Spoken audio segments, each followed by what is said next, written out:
Assalamualaikum warahmatullahi wabarakatuh. Selamat pagi. Saya Fikri Fauzi dari kelas Fisika Komputasi B1 yang didoseni oleh Pak Sunggi. Ingin mengerjakan soal UTS yang berjumlah 3 nomor. Untuk video pertama ini akan mengerjakan soal pertama dulu yang berupa live coding, yaitu membuat sebuah program yang nanti diberikan oleh Pak Sunggi dengan kriteria tertentu, jadi kita harus mencapai sesuai dengan apa yang diinginkan. Oke, saya share screen terlebih dahulu. Saya juga akan share sound supaya jelas nanti kalau saya tidak mendengarkan apapun. Baik, kita lihat dulu soalnya seperti apa.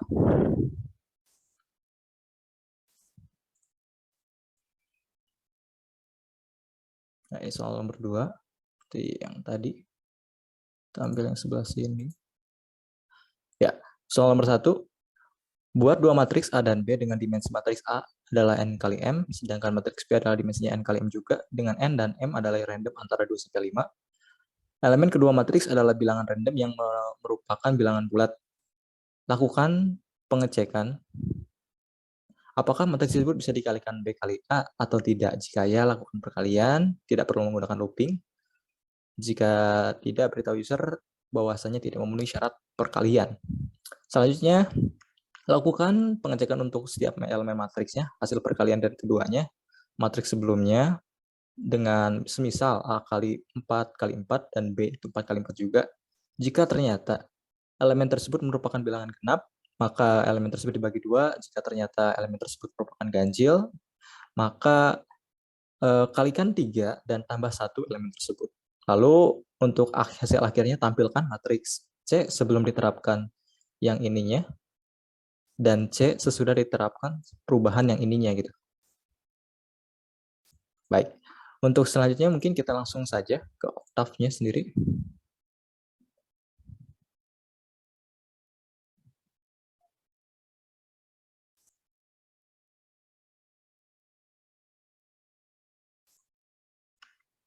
Hal yang pertama yang dilakukan adalah pertama kita klik dulu clc.clear all supaya ketika kita melakukan running program kita, dia akan meng-clear terus gitu. Jadi tidak akan menumpuk command window-nya dari yang sebelum-sebelumnya yang telah kita lakukan. Kayak gitu. Oke. Kita untuk mengerjakan ini lebih baik kita seperti ini supaya lebih jelas juga dengan instruksinya. Yang pertama kita perlu 2 matriks, dengan matriksnya itu merupakan random 2 sampai 5 NM-nya, tapi di dalamnya juga matriks random juga elemennya. Bilangan bulat juga. Nah, oke, berarti kita pertama perlu 2 matriks A, matriks B. Yang matriks A itu merupakan kita parkiran.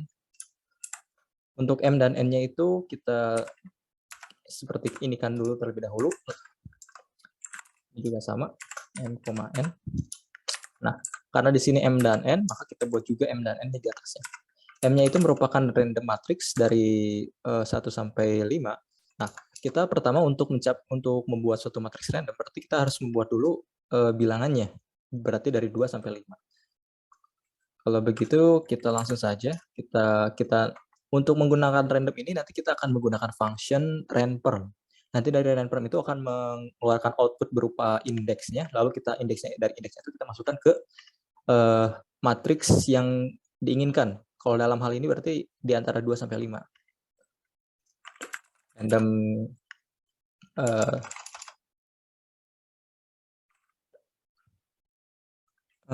row call random. Itu dari kita buat matriksnya. 2 sampai 5. Kayak gini. Lalu kita lakukan untuk ini. Cukup dari 1 sampai ada berapa? Ada 4 ya. Begitu kita berapa banyak sampel yang ada di kolom itu, kita lakukan seperti ini.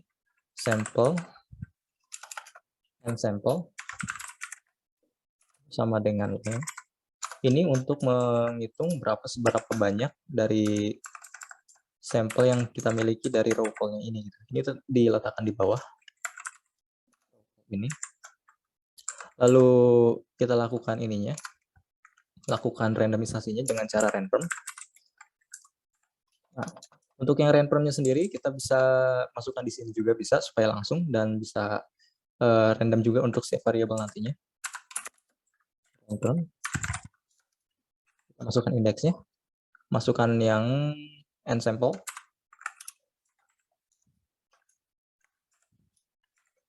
Ini juga sama.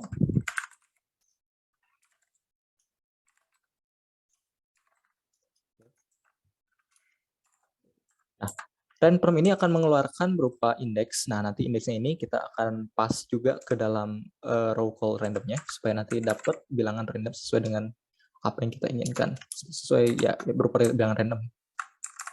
Makanya di dalam sini kita lakukan hal serupa dengan yang ini juga.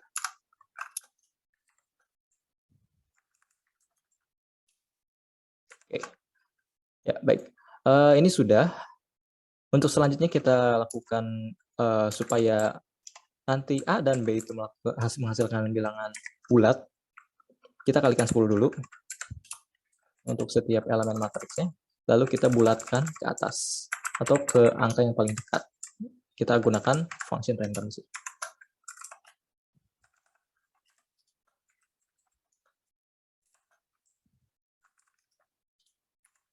Ya. Lalu hasilnya bagaimana? Mari kita lihat. Pertama saya akan save dulu ini sebelah sini di coding, terus di folder tumbal, dan ini Octave MATLAB Learning. Lalu ini saya beri nama TS nomor 1. Ya. Untuk melihat hasilnya kita perlu lihat di sini. Kita lakukan run.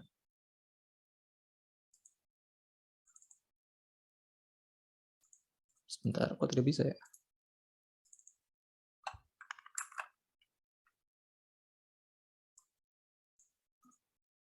Mau bisa run ya?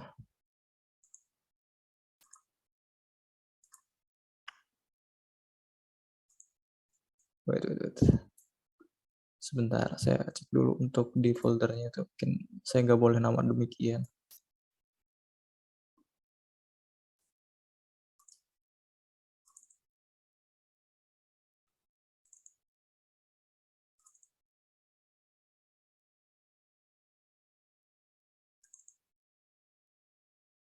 Ah iya,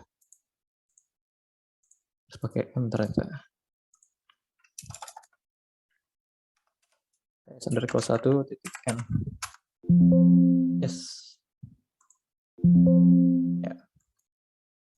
Kita lakukan open lagi. Wait, apa ini?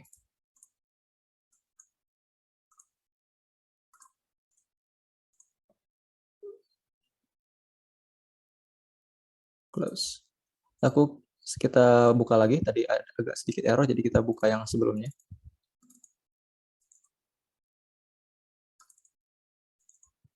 Ya, 1M. Ya, ini bisa. Tadi tidak terformat sesuai dengan ekstensi yang diharapkan oleh ini, jadi tidak bisa di-run. Mari kita run. Ya. Untuk raw call randomnya kita dari 2 sampai 5. Untuk yang didapatkan sampelnya ternyata itu dapat 4. Dan sampelnya ada 4, ada total ada 4. Kita ini lakukan ini aja. Total dari yang kita inginkan ada 4 dari sini. Lalu NM dan N-nya itu demikian.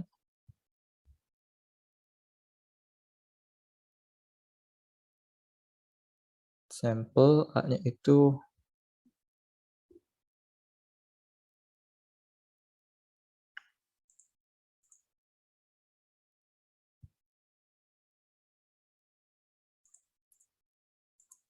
Random. Mungkin kita lakukan eksperimen terlebih dahulu.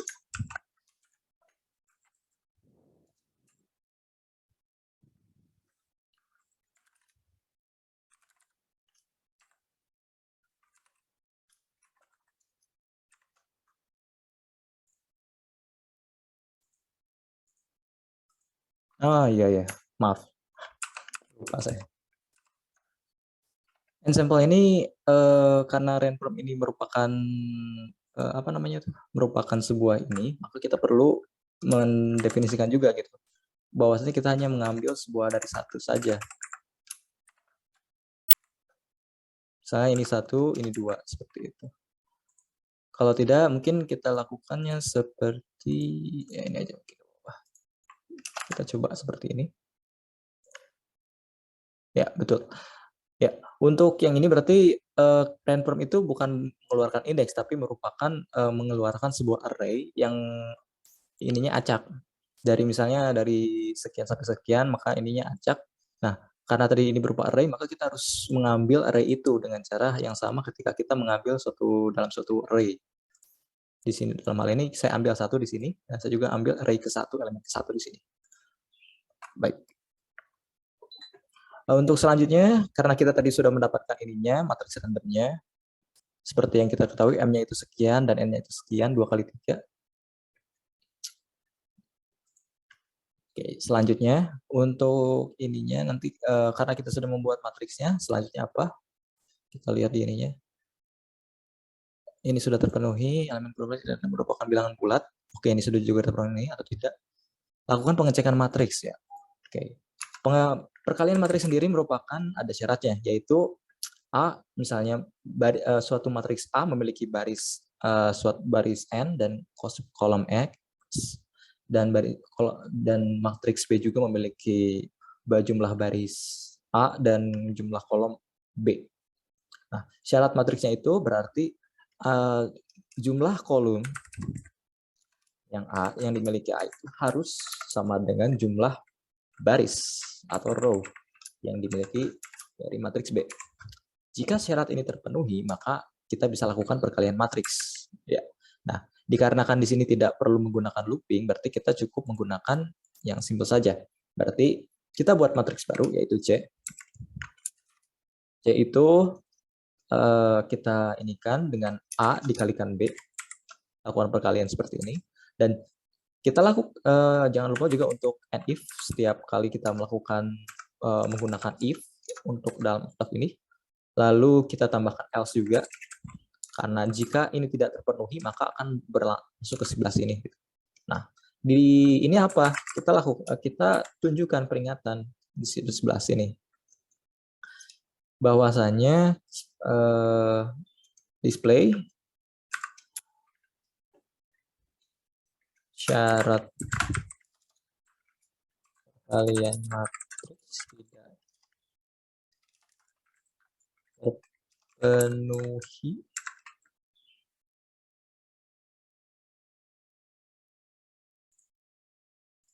syarat perkalian matriks tidak terpenuhi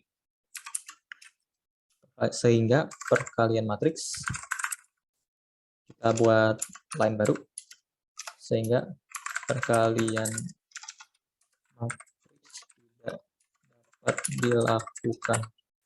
Kita mungkin enter aja sebelah sini ya, supaya tidak terlalu over dari garisnya itu. Ya, kita cek dulu apakah ini work atau tidak. Mungkin kita ini dulu. Tidak perlu kita iniin supaya tidak terlihat di command window. Ini juga sama. Kita cek sintas error. Ternyata kita mendapatkan error di sebelah sini. Mungkin kita tidak bisa melakukan seperti ini ya. Tidak valid. Ini langsung saja seperti ini. Tidak apa-apa, tidak perlu buat new line. Masih error ya. Sintas error 11 ini.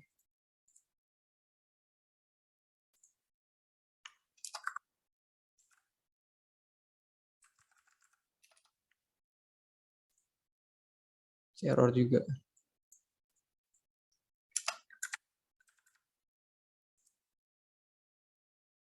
A is undefined. Oh iya.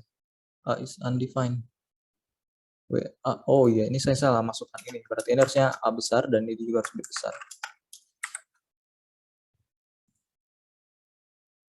Ya, kita tampilkan dulu untuk matriks randomnya.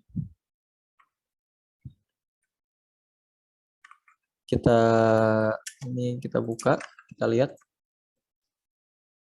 Syarat perkalian matriks tidak terpenuhi. Perkalian matriks tidak dapat dilakukan karena ini bernilai barisnya itu ada 3. Berarti kolomnya itu 1, 2, 3, 4, 5. Ya, 3 kali 5 dan juga 3 kali 5.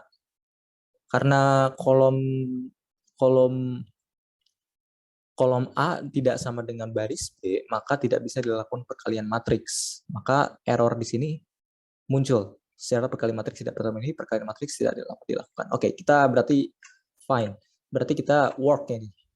Selanjutnya, kita sudah memenuhi untuk bagian yang ini. Jika tidak beritahu ini sudah, selanjutnya lakukan pengecekan matriks untuk setiap elemen matriks perkalian keduanya. Nah, setelah kita tadi lakukan perkalian matriks, jadi kita lakukan sebuah pengecekan elemen C lebih tepatnya. Nah, karena tadi kita telah melakukan ini, kita tadi di goal terakhir itu perlu menampilkan matriks C sebelum dilakukan sebuah perubahan ini, dan matriks C sesudah dilakukan perubahan ini. Ya, karena Octave sendiri itu merupakan interpreter atau mungkin sebuah bahasa pemrograman di mana programnya itu bukan dikompil secara keseluruhan, tapi dikompil secara berbaris per baris.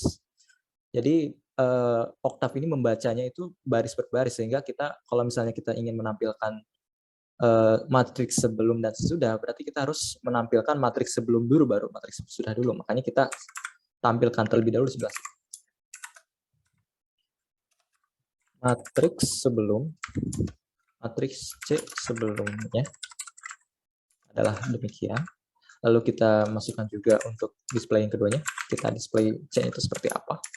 Ini kita hidden aja. Nah, selanjutnya kita lakukan baru pengecekan. Pengecekannya ini cukup mudah. Kita lakukan 2 kali ini. 2 kali looping. Kita butuh 2 kali loop. Satu yaitu untuk yang ini. For X. For row. Dari 1 sampai panjang dari matriks panjang dari kolom A hingga panjang dari 1 sampai panjang dari row B. Jangan lupa ini A, C besar harusnya supaya lebih terlihat. Besar. Ini juga A, ini juga B besar. Setelah ini bagaimana? Nah, setelah ini kita lakukan pengecekan matriks. Kita terapkan ininya. Kalau ternyata itu elemen tersebut adalah genap, maka kita bagi 2. Jika elemen tersebut ganjil, kita kalikan dengan angka 3 dan ditambah dengan 1. Oke. Selanjutnya berarti kita ambil dulu matriks dari C-nya. Lalu kita masukkan indeksnya, yaitu row, call, sama dengan, mohon maaf. Kita lakukan if dulu. If, kalau semisal modulo dari C, matriks C yang diambil indeksnya yaitu row, call, nya itu, dan ternyata modulo dari C row call itu dimodulokan dengan 2 atau ini sama dengan 0, maka bilangan apapun yang habis dibagi 2, maka itu merupakan bilangan genap. Nah, selain dari bilangan genap itu, maka disebut bilangan ganjil. Nah, karena tadi kita ketahui bahwasanya kalau misalnya dia genap harus dibagi 2, maka kita lakukan hal demikian juga. Caranya gimana? Caranya kita panggil dulu matriksnya, lalu kita masukkan indeksnya. Bersama dengan kan. Nah, kita panggil kembali. Lalu dibagi 2. Ya, syarat pertama sudah beres, kita lanjut ke syarat kedua. Nah, syarat kedua, karena yang namanya bilangan genap dan ganjil itu cuma ada 2, kalau misalnya kita tadi sudah melakukan, sudah menentukan syarat genap itu demikian, di atas yang seperti ini, maka kita harus, untuk yang ganjilnya kita cukup menggunakan kata L saja, karena selain dari genap pasti ganjil gitu. Nah, selain dari genap, apa yang akan dilakukan terhadapnya? Ya, kita lakukan perkalian. Nah, kita panggil kembali C-nya. Row, call, sama dengan C kali row, call juga. Kita kalikan dengan 3. Lalu kita tambah dengan 1.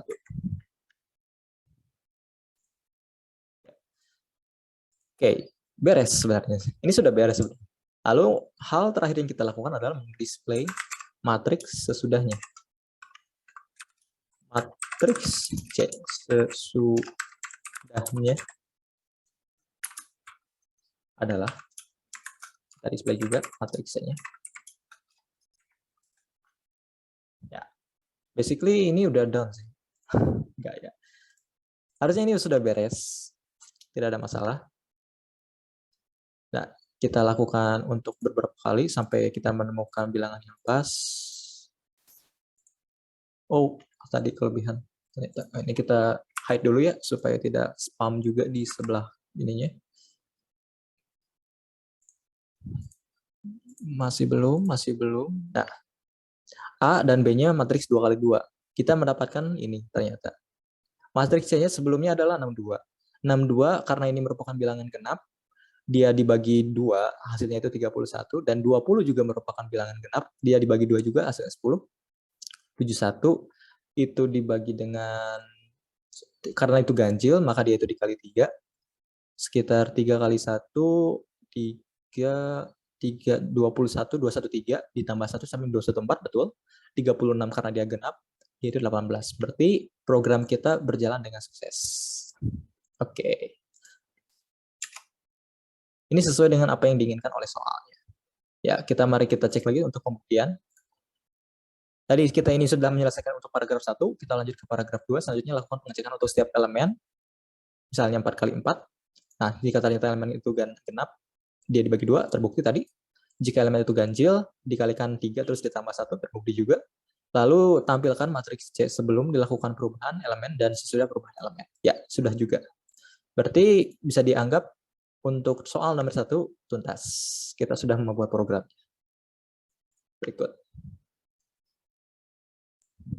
Ya, terima kasih untuk atas perhatiannya. Untuk video pertama ini, untuk soal pertama ini saya akhiri.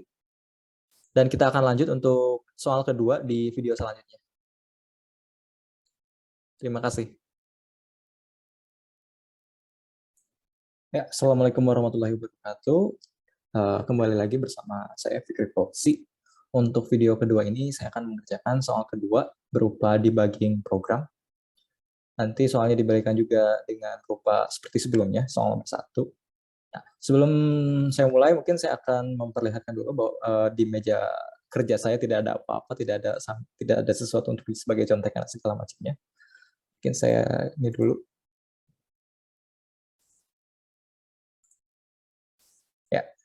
Ya, bisa dilihat di saya hanya ada sebuah keyboard dan tidak ada sesuatu atau tidak ada contekan atau apapun itu.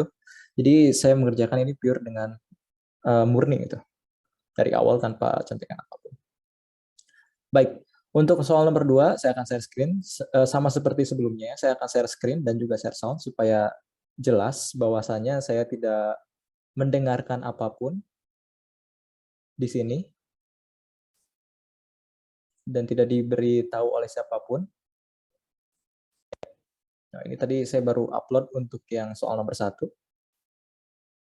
Kita close dulu. Kita lanjut ke soal yang nomor 2.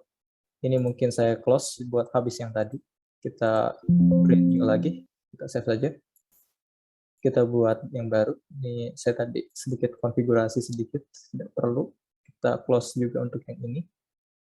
Close juga untuk yang ini. Ya, kita ingin melakukan superposisi 3 gelombang dengan persamaan sinus dengan 3 gelombang dengan 3 frekuensi berbeda, yaitu F1-nya 1 Hz, F2-nya 3 Hz, F3-nya 5 Hz dengan delta X-nya itu 0,1.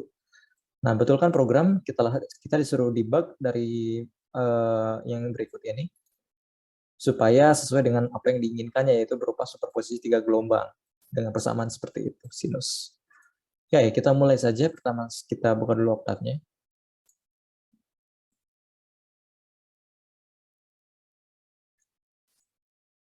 Editor, dan ya kita mulai di brand new Octave. Tidak ada apapun di sebelah kanan. Kita benar-benar baru di sini seperti sebelumnya. Kita lakukan CLC clear dulu, CLC clear all seperti biasa. Lalu kita double slide saja, double samping-samping biar jelas juga. Nah, salah, bukan ini. Nah, ini.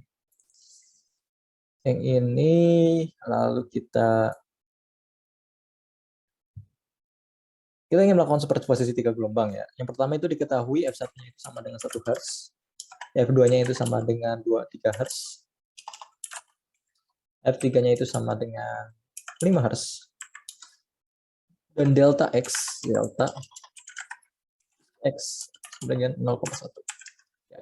Mungkin maksud dari delta x ini merupakan sebuah beda fasa kali ya. Kalau saya pikir-pikir, soalnya apa yang saya ketahui tentang gelombang itu, persamaan gerak untuk gelombang itu kan dalam bentuk sinus ya.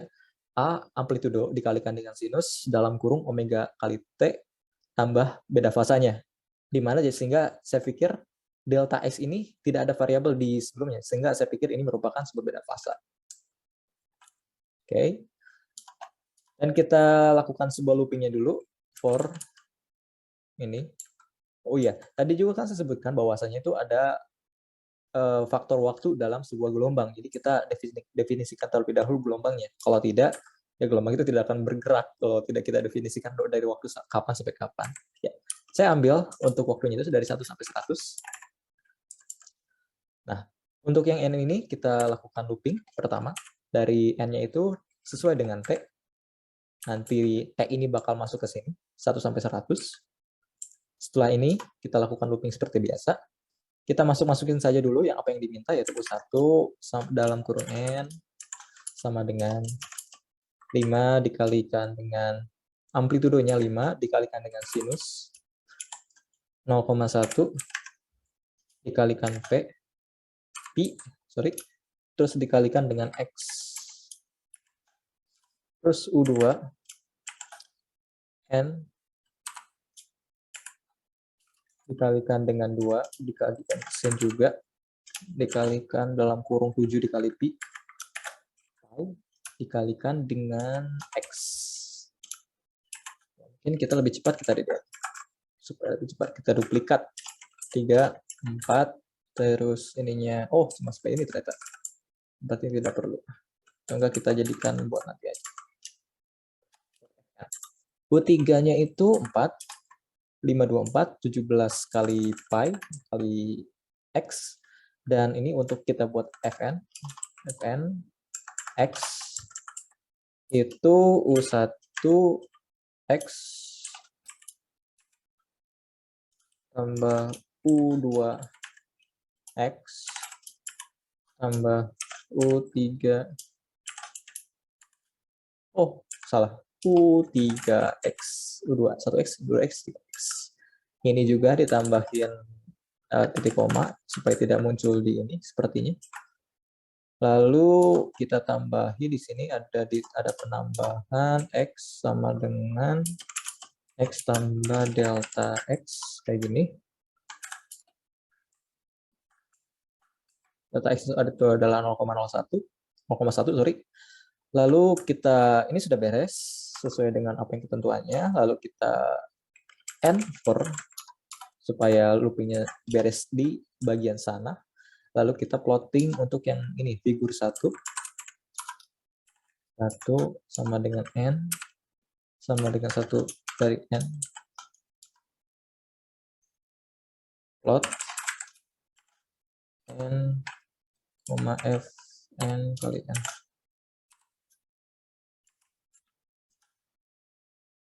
Ya, kita run dulu supaya tahu apa kita ini problemnya di sebelah mana dan jelas juga kita bakal debugnya itu sebelah mana. Ya, saya seperti biasa akan saving dulu supaya bisa dijalankan coding terus di folder ini. Lalu kita ke sini, kita beri nama UTS_2 atau directory path. Kita lihat. Oke, pertama yang kita temui adalah ini muncul, tapi ini kitanya ini nggak perlu dimunculin sebenarnya. Ini juga nggak perlu dimunculin. Nah, kita run lagi supaya lebih jelas lihatnya. Oke, X undefined, X itu tidak terdefinisi. Oh iya. Nah, untuk masalah ini undefined itu karena di atasnya itu tidak ini. Nah, kita lakukan looping, tapi si X-nya itu belum dideklarasikan dulu gitu. Nah, untuk cara solvingnya gimana? Cukup X sama dengan 0 saja gitu. Ini sudah solve, sudah beres dari problem ini. Jangan lupa ditanda titik koma supaya tidak muncul di command window. Dan permasalahan kedua adalah U1-nya. U1 di sini adalah subscriptnya ini. Nah, indeks yang ini tuh harus lebih besar, harus bersifat integer. nggak bisa dalam kan kalau X di sini kan 0. Dan kalau misalnya sudah lakukan pengulangan ini berarti ditambah dengan delta X yaitu 0,1. Jadi 0 dan 0,1 itu tidak bisa masuk ke persyaratan ini gitu. Di mana integernya itu harus 1 atau lebih dari 1. Kayak gitu. Nah, lalu solvingnya kayak gimana nih? Nah, solvingnya itu kita pertama pasti ini yang jelas, ini nggak mungkin terhadap X. Ya, ini bukan mungkin ini terhadap X karena X itu kalau saya pikir-pikir karena ini ditanyakan merupakan fungsi gelombang A sin omega t tambah beda fasa. X itu merupakan beda fasa kalau saya pikir-pikir supaya ini konteksnya sama. Sehingga ini nggak bakal mungkin indeksnya berupa ini, tapi kalau saya pikir ini merupakan n-nya itu lebih bagus n-nya supaya jalan kita masuk n-nya ke sini gitu. Karena nanti kita akan ngeplotting sesuai dengan ininya gitu, bilangannya.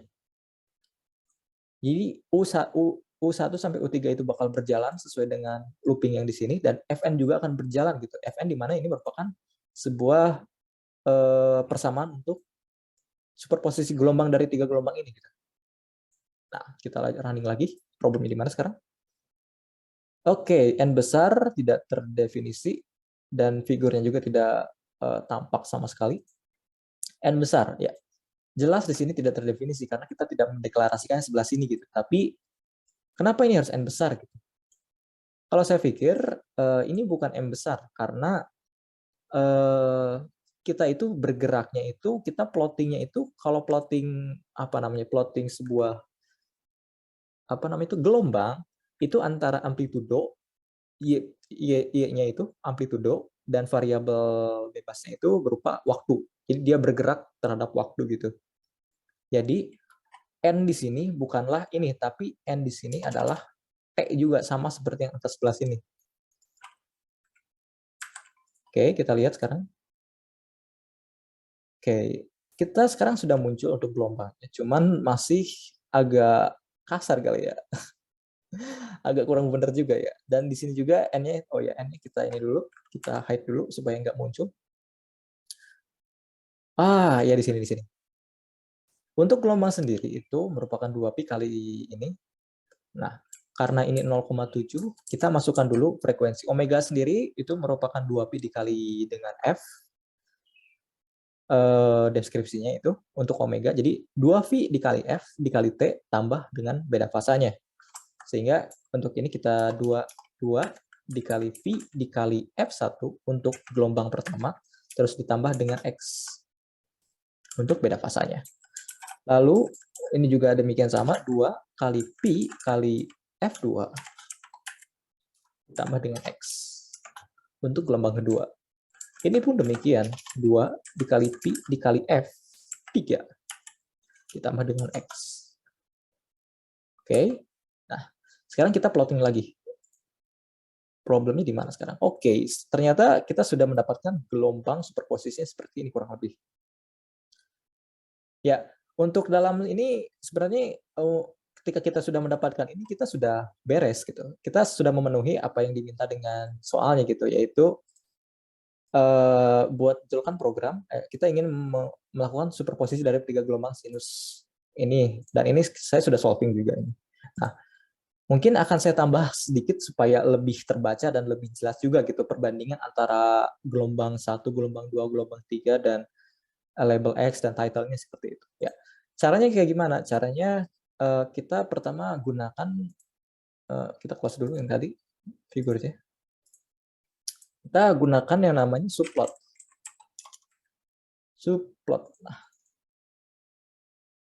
ya, subplot ini kayak gimana cara kerjanya? Ya, subplot ini kurang lebih dia itu bakal membuat suatu matriks kosong ya. Nah, input parameter pertama itu merupakan baris, input parameter kedua itu merupakan kolom. Ya, betul. Lalu input ketiga itu indeks. Nah, misal kita buat matriks barisnya itu ada 2 dan kolomnya itu ada 3. Jadi subplot 2,3. Nah, itu bakal ngebuat grid yang kurang lebih seperti ini. Lalu indeksnya itu buat apa? Nah, indeksnya itu buat penempatan dari plotting kita gitu. Misalnya kita ada 3 plotting nih. Plot pertama itu kita tempatin di 1, plot kedua itu kita tempatin di 2, plot ketiga itu misalnya kita tempatin di 5 gitu. Nah, berarti kalau misalnya kita pengen ngeplot 3 itu ditempatin di 5, berarti nanti subplot 2,2,5 lalu masukin plottingnya itu. Nah, itu untuk yang pertama. Oke. Kita lakukan plottingnya di sini. Subplot, karena kita hanya butuh 1, 2, 3, karena kita punya 3 gelombang dan 1 gelombang superposisi, berarti kita perlu matriks 2 kali 2 gitu. Jadi elemennya itu punya 4 total. 2,2,1 ini untuk yang pertama. Nah, X labelnya itu apa? X label itu kita beri label untuk garis X-nya itu berupa waktu. Untuk yang Y labelnya, kita beri label berupa amplitudo. Oke, lalu judul dari plotnya itu kita kasih judul, title, yaitu plot superposisi gelombang. Oke, beres. Nah, untuk plotnya ini sesuai sama yang sebelumnya. Oh, ini agak error karena kita belum masukkan ininya supaya jelas. Oke, ini. Lalu kita pengen ini munculkan untuk yang kedua ini. Kita lakukan hal yang serupa. Kita copy paste aja supaya lebih cepat. Ini. Lalu saya beri jarak supaya terlihat juga. Nah, sekarang kita masukkan indeks keduanya. Ini masukkan di bagian grid 2, yaitu, nah, ini kita ganti jadi U1. Nah, ininya kita ganti jadi ini plot gelombang ke-1. Oke. Sub demikian. Oke, kita plotting dulu, kita lakukan running dulu. Apakah benar sesuai dengan ketentuan? Nampaknya agak ada yang salah nih. Oh iya, ini bukan sub doang, ini harusnya subplot. Maaf, pantas saja tidak muncul.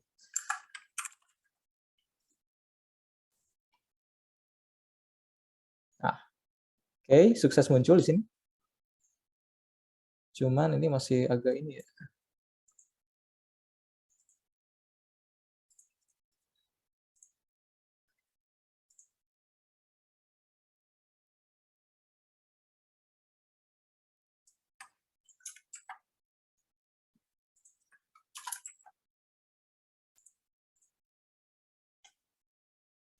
Nah, ya. Berarti harus di bawahnya dari ini plotnya. Ingat, karena tadi merupakan apa? Karena oktav itu merupakan interpreter, jadi dia harus di bawah dari plot supaya kebacanya per baris. Ya, plot superposisi gelombang, ini waktu, ini amplitudo, ini waktu juga. Plot ke-1 kayak gini, plot keduanya kita lakukan. Nah, kita lakukan untuk hal serupa untuk plotting yang selainnya. Nah, ini 2,2,3, kita masukkan di ketiga, berarti di sebelah sini di bawahnya dari superposisi gelombang, posisi plotnya itu.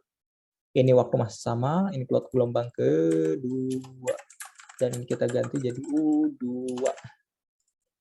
Lalu ini ketiga, gelombang ketiga, 4, subplot keempat. Lalu kita ini ganti jadi gelombang ketiga. Dan ini juga ganti kita jadi gelombang ketiga. Lalu hasilnya bagaimana? Kita lihat. Ya. Ya, ini merupakan plotting dari keempatnya sekaligus kita tampilkan dalam satu jendela, satu window. Sebelah kiri atas itu plot superposisi gelombangnya kayak gimana, ini untuk plot gelombang ke-1-nya kayak gimana, ini gelombang keduanya kayak gimana, ini gelombang ketiganya kayak gini gitu. Untuk waktunya kita set dari 0 sampai 100, ini juga 0 sampai 100, 0 sampai 100, 0 sampai 100, dan kita basically beres sebenarnya. Ini untuk bentuk superposisinya, ini untuk ininya, dan ya bisa dibilang soal kedua dari ini kita sudah memenuhi persyaratannya, kita sudah membetulkan ininya dan kita malah menambah fitur baru gitu ya, supaya lebih jelas juga gitu perbandingan antar plotnya. Dan ada sedikit perbaikan juga untuk dari segi rumusnya sendiri supaya lebih enak dibaca oleh plotnya juga gitu. Oke, mungkin sekian untuk video kedua ini. Untuk soal kedua, video kedua. Untuk selanjutnya, soal ketiga akan dilanjutkan dengan video selanjutnya. Terima kasih untuk perhatiannya. Wassalamualaikum warahmatullahi wabarakatuh. Sampai jumpa di video selanjutnya. Ya. Assalamualaikum warahmatullahi wabarakatuh. Selamat pagi. Di sini adalah merupakan video ketiga. Saya akan menjelaskan dan menerangkan dan menjawab juga soal ketiga yang diberikan, yaitu berupa diskusi mengenai topik yang telah diberikan.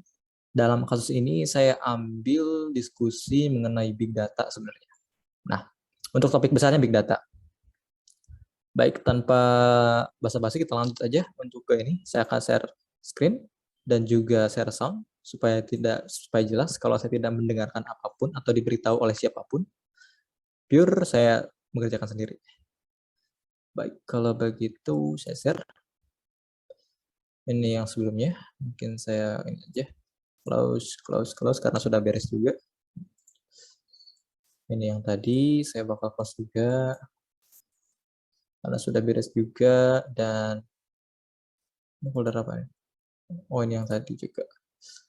Terus saya bakal ke ini buat video yang tadi. Saya bakal menuju ke PT saya.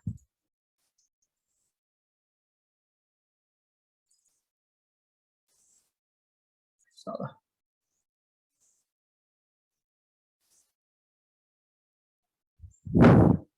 Baik, untuk di soal ketiga ini kita diberi beberapa topik dan topik yang saya ambil adalah merupakan big data, di mana untuk judulnya sendiri itu bagaimana teknologi itu mempengaruhi diri kita. Atau lebih tepatnya ini berkaitan dengan sosial media lebih tepatnya. Penggunaan data untuk sosial media kita gitu. Oke, kita lanjut aja.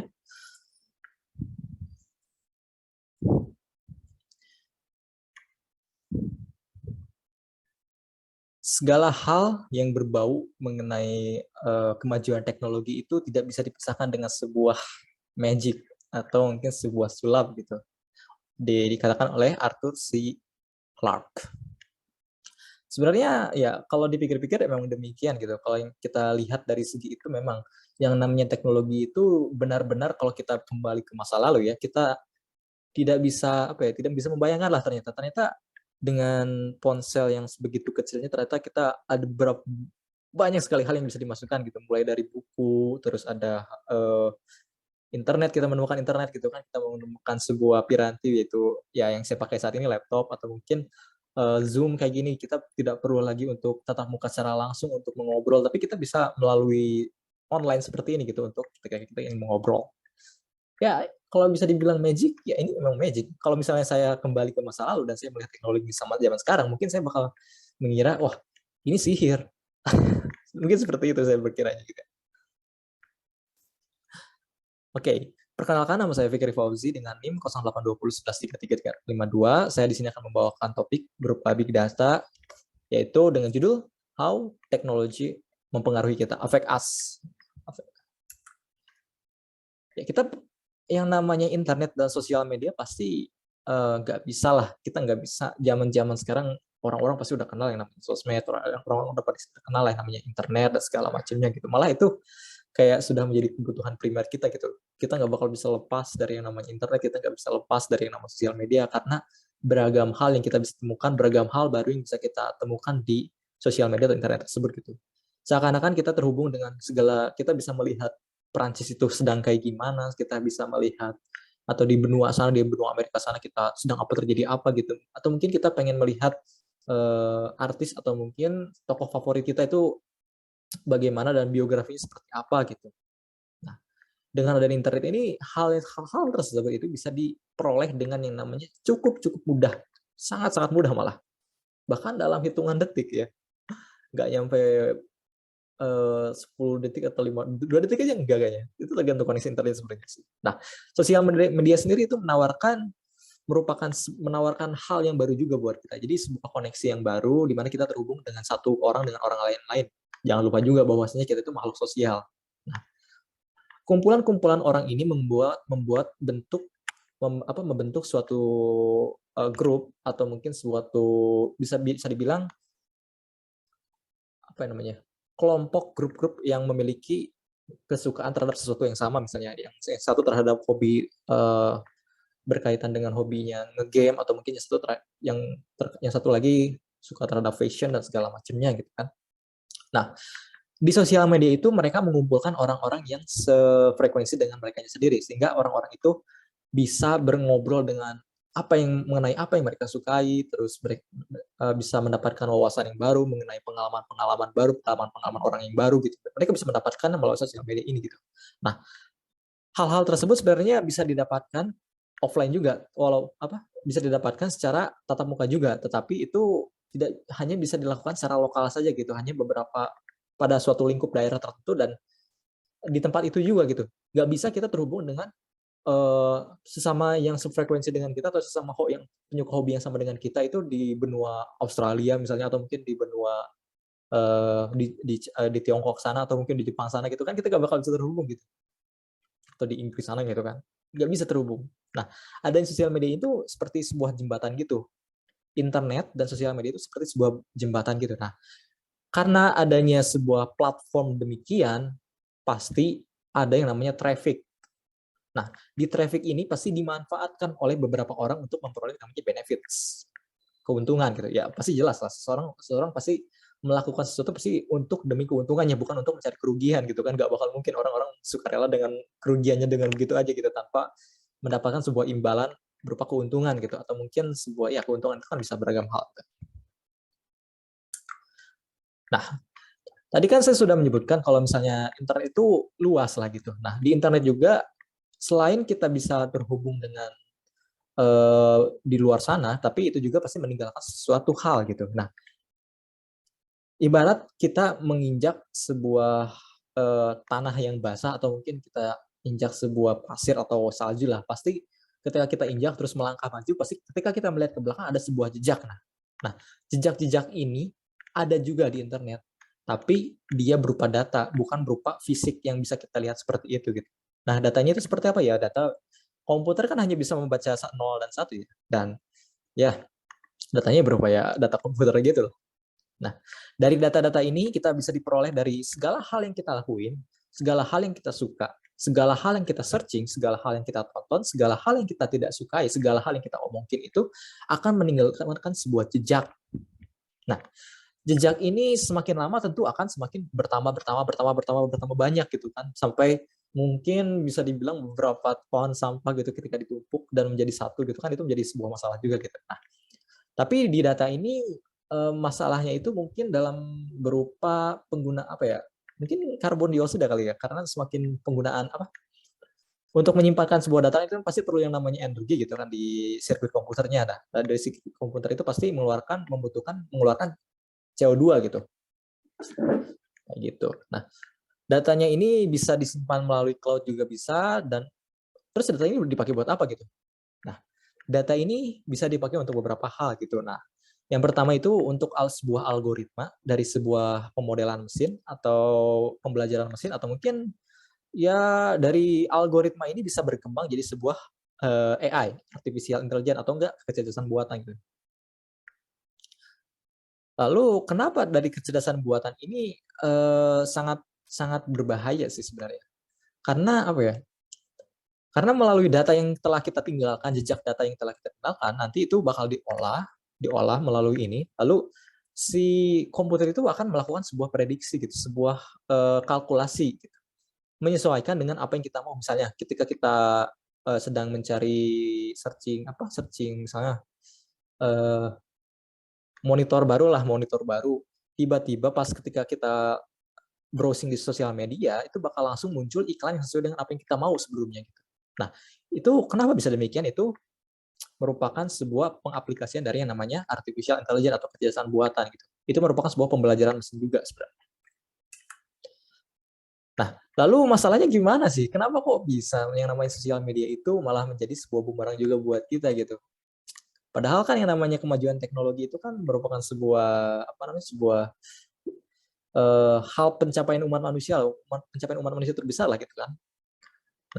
Pertama mungkin ada kenapa jadi problem? Karena itu pasti yang namanya suatu hal itu pasti ada yang dampak negatifnya juga selain dampak positifnya ya.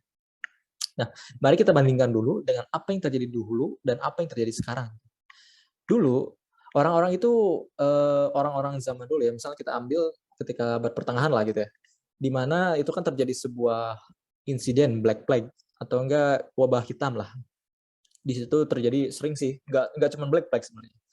Ada wabah-wabah yang lainnya gitu, yang mana orang-orang itu menganggap kalau itu merupakan sebuah eh, kemarahan Tuhan atau dan segala macamnya gitu. Dan tidak ada upaya sama sedikit pun untuk mencegahnya gitu, untuk mengobatinya gitu. Sehingga banyak orang yang banyak korban jiwa berjatuhan karena wabah ini yang terus-terusan dibiarkan begitu saja gitu. Nah, selain dari sana, penyebab kematian juga bisa disebabkan oleh peperangan gitu. Peperangan ini karena perbuatan wilayah atau mungkin persatuan politik dan segala macamnya. Dulu itu sering-sering sekali malah terjadi banyak sekali perang antar negara itu. Mungkin tidak bisa dihitung jumlahnya kali ya, karena di setiap wilayah, setiap daerah-daerah di bumi ini pasti selalu terjadi perselisihan antar manusia itu karena perbedaan sebuah ideologi. Walaupun sekarang juga bisa dibilang relatif sekarang itu lebih manusia itu lebih berpikiran terbuka dan lebih modern juga gitu, berpikir lebih maju juga. Nah, lalu kita bandingkan dengan sekarang. Kita yang sekarang ini lebih ke arah padahal kita tidak berperang dengan yang namanya penyakit, tidak berperang dengan sesama manusia, tapi tetap saja kenapa orang-orang masih masih ingin membunuh gitu, bukan membunuh lebih tepatnya membunuh dirinya sendiri gitu, bukan dari wabah penyakit atau dari suatu perang, tapi melainkan diri sendirinya yang membunuh dirinya. Gitu. Nah, itu mengapa? Itu jadi pertanyaan sebenarnya. Kenapa ketika di zaman modern ini banyak sekali orang yang cenderung lebih banyak orang yang bunuh diri daripada mati karena wabah atau perang. Gitu. Nah, itu juga merupakan dampak dari sosial media sebenarnya. Lalu ada juga obesitas. Setelah sekarang kan orang-orang udah punya penyakit obesitas karena kegemukan dan segala macam, terlalu banyak makanan segala macam. Beda sama sebelumnya. Di dulu itu kan agak susah juga mencari makan, ada yang mati karena kelaparan dan segala macam, walaupun sekarang juga masih ada yang mati dengan kelaparan dan segala macam. Lalu ada juga konfliknya dan segala macam, ada konflik juga di beberapa daerah juga karena ya politik dan persatuan wilayah juga seperti di Palestina dan Israel atau mungkin di negara di daerah-daerah lainnya. Dan juga yang paling bawah ini, pojok kanan bawah ini ya yang namanya depresi sih. Nah, stres dan depresi ini merupakan gejala yang paling sering ditemui ketika zaman sekarang ya. Ini bisa berlanjut ke suicide attempt. Nah, lalu setelah kita tadi diberikan insight gitu antara perbedaan zaman dulu dan zaman sekarang itu, sekarang siapa yang jadi siapa yang jadi villain-nya gitu? Siapa yang jadi apa namanya tuh? Orang jahatnya itu siapa sebenarnya gitu? Antagonisnya di sini tuh siapa sebenarnya? Apakah sosial medianya seperti Facebook atau Twitter dan segala macamnya? Apakah itu yang jadi bad guy-nya?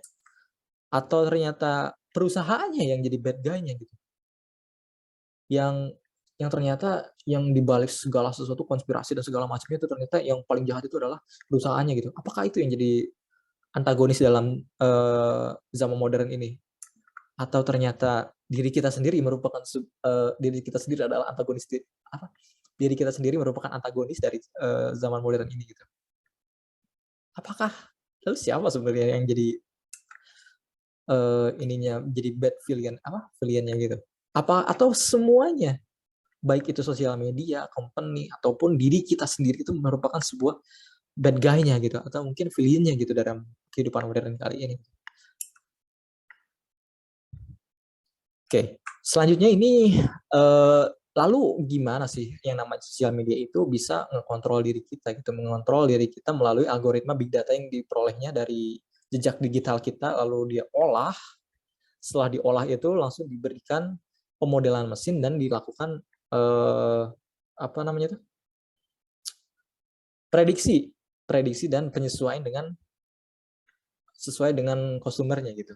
Nah, Yang namanya company, yang namanya perusahaan itu menerapkan yang namanya persuasive technology, atau di mana persuasive technology itu kalau saya singkat itu kurang lebih seperti teknologi di mana itu bisa mengendalikan diri kita gitu.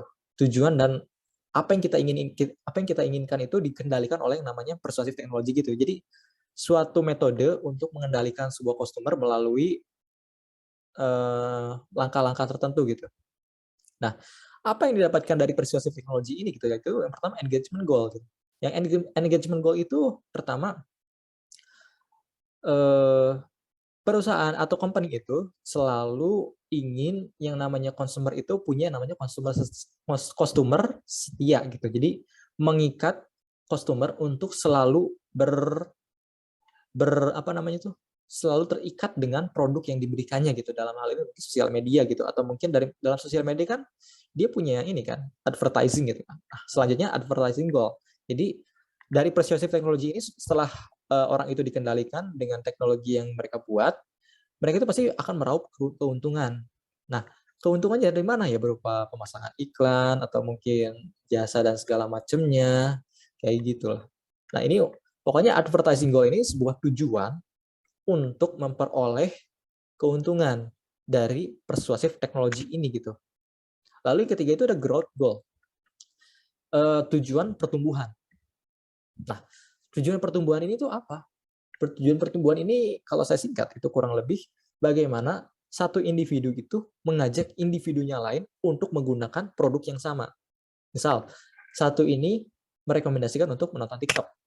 Nah, karena dia tertarik juga dengan TikTok, maka dia orang yang baru ini bakal join juga ke TikToknya gitu.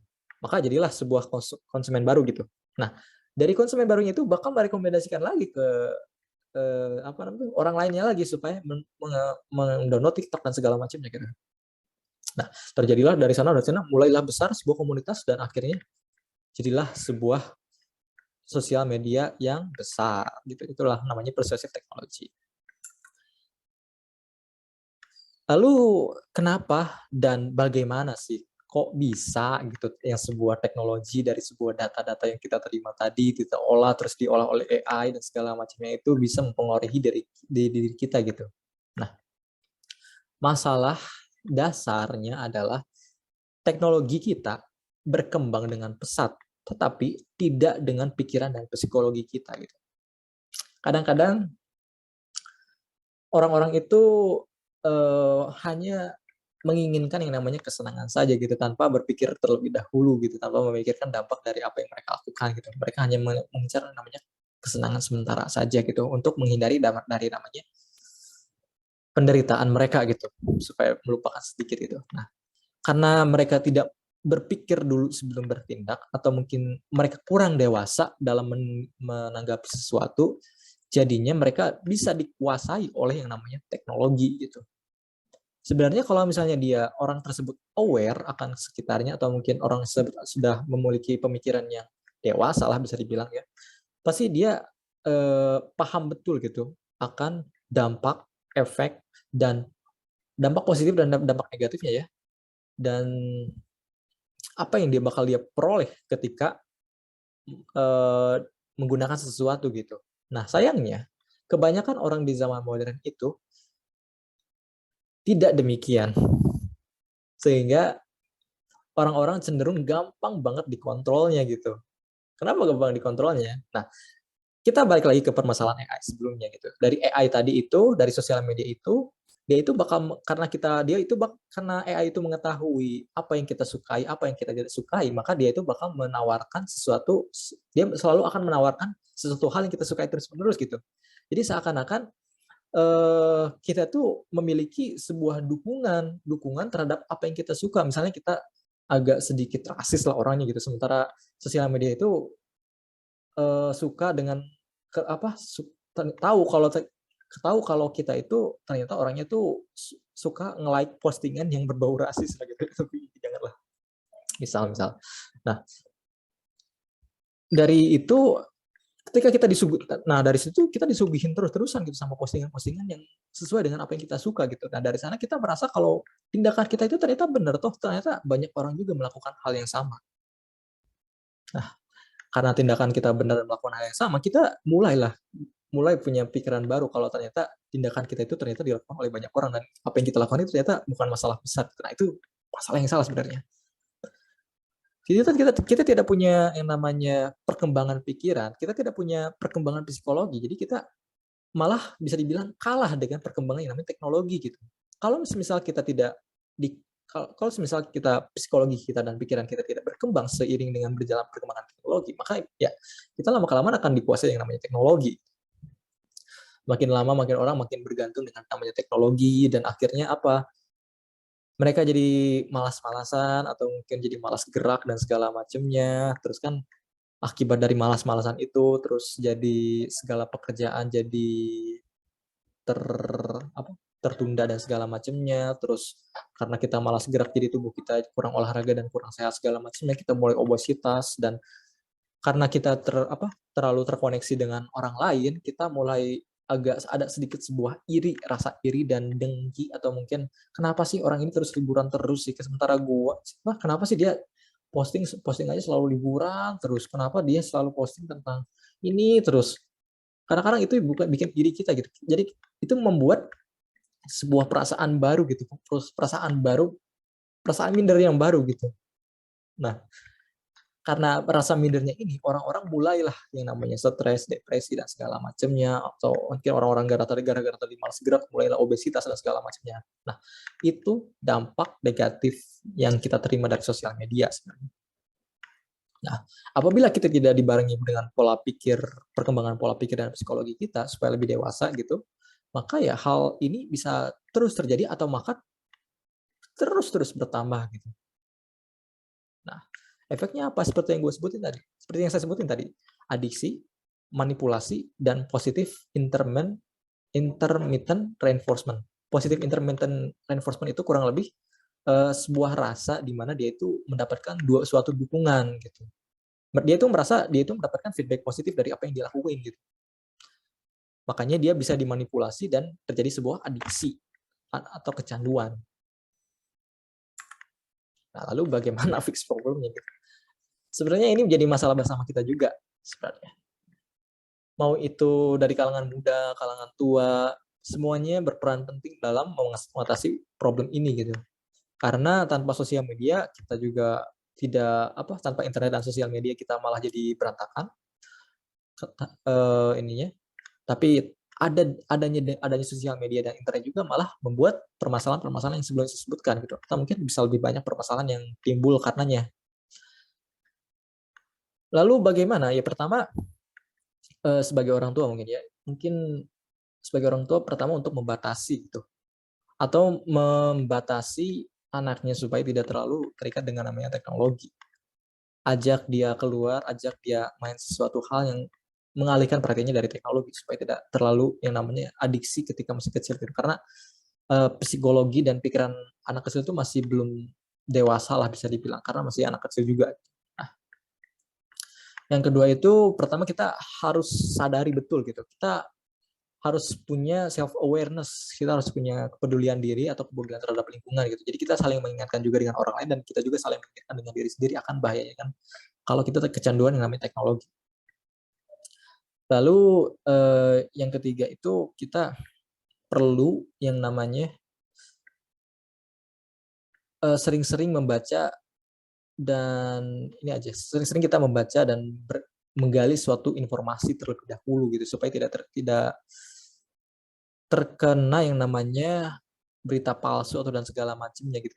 Jadi kita tidak terpengaruhi oleh apa yang AI berikan kepada kita gitu. Kita teliti dulu gitu apa yang AI berikan kepada kita, kita baca dulu informasi dan segala macamnya supaya apakah itu berita itu benar atau bohong. Nah, cukup sekian presentasi dari saya atau mungkin penjelasan diskusi saya terkait big data dengan cakupan mengenai sosial media dan pengaruhnya terhadap diri kita. Mohon maaf apabila ada kesalahan kata dan segala macamnya, apabila presentasi saya agak terlalu menyinggung atau dan segala macamnya dari segi kata-kata dan segala macamnya. Akhir kata, wassalamualaikum warahmatullahi wabarakatuh. Terima kasih. Dan untuk video ketiga ini merupakan video terakhir.